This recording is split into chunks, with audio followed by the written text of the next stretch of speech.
राज्य के अलग अलग हिस्सों में महिलाओं पर हो रहे अत्याचार और बलात्कार की घटनाओं से पूरे प्रदेश में आक्रोश फैल गया है।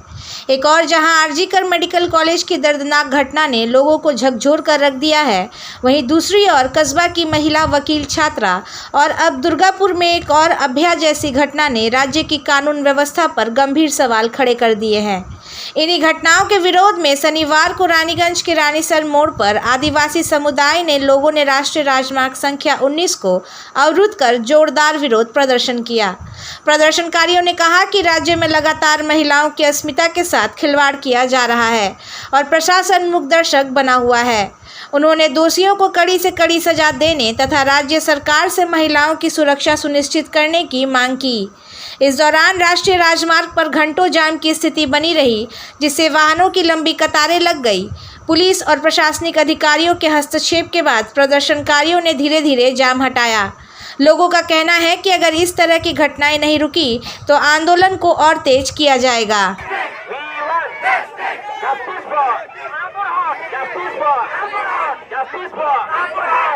জানেন বীরভূম জেলার রামপুরহাট থানার অন্তর্গত যে ঘটনাটা ঘটেছে, যে আমাদের যে কুইন্ডি মিরু তাকে খুন এবং ধর্ষণ যে মনোজ পাল করেছে, সেই মনোজ পালের ফাঁসির দাবিতে অবিলম্বে তাকে ফাঁসি দিতে হবে এবং আমাদের যে কুইন্ডি মিরু আছে তার যে দেহাংশ এখনো পাওয়া যায়নি, হাত আর পা, সেই হাত পা কোথায় গিয়েছে সেটাকে পুলিশ প্রশাসনকে খুঁজে বার করতে হবে এবং আমাদের যে কুইন্ডি মিরুর মা বাবা আছে তাদেরকে দেখাতে হবে যে এটা ওনার যে দেহাংশ, যে হাত পা, সেটা। তার সঙ্গে সঙ্গে আমরা দেখেছি এই কয়েক মাসে এই রামপুরহাট ঘটনা ঘটার পরও যে এখানে বাঁকুড়ার পাত্রসায় থেকে শুরু করে পুরুলিয়ার বড় থানার অন্তর্গত যে আদিবাসী হোস্টেল আছে সেখানে কিভাবে আমাদের আদিবাসী ছাত্রীদের উপর সেখানে ভাস্কর মাহাতো যে সেখানকার একজন শিক্ষক তথা কথিত একজন রাজনৈতিক দলের নেতা, সেই রাজনৈতিক দলের নেতা কিভাবে আমাদের আদিবাসী মা বোনদের উপরে শারীরিক নির্যাতন চালাতো, তার যেমন শাস্তি চাই, সঙ্গে সঙ্গে যে রামপুরহাটে যে মনোজ পাল আছে তারও শাস্তি চাই।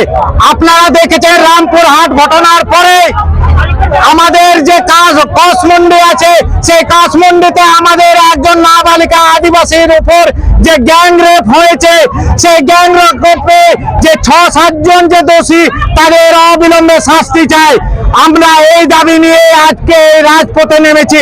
আমরা দেখেছি এখানকার প্রশাসন, পশ্চিমবঙ্গের প্রশাসন হোক কিংবা ভারতবর্ষের প্রশাসন, যেভাবে অন্যান্য জাতির যে কোনো উপর যে অত্যাচার ফলে যেভাবে লেগে পড়ে যায়, সেভাবে আদিবাসীদের উপর অত্যাচার হলে এই রাজ্য সরকার বলুন, কেন্দ্র সরকারের বলুন, তারা চুপ থাকে। আপনারা দেখেছেন দুর্গাপুরের আইকিউ সিটিতে যে ডাক্তার পড়া একজন মেয়ের উপর যখন এই গ্যাং রেপ হয়েছে, সেখানে 2-3টে রাজ্যের মুখ্যমন্ত্রী, এমপি, এমএলএরা ছুটে গেছে দুর্গাপুর আইকিউ সিটি এবং তারা সে দোষীদের শাস্তি চেয়েছে।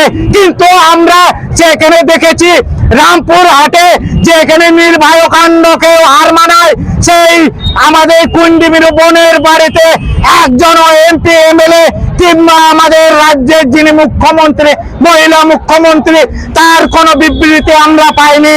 আমরা পেয়েছি যে মনোজ পালকে 29 তারিখ সম্ভবত সন্দেহের তালিকায় রেখে সেই মনোজ পালকে রামপুরহাট থানার পুলিশ অ্যারেস্ট করেছিল।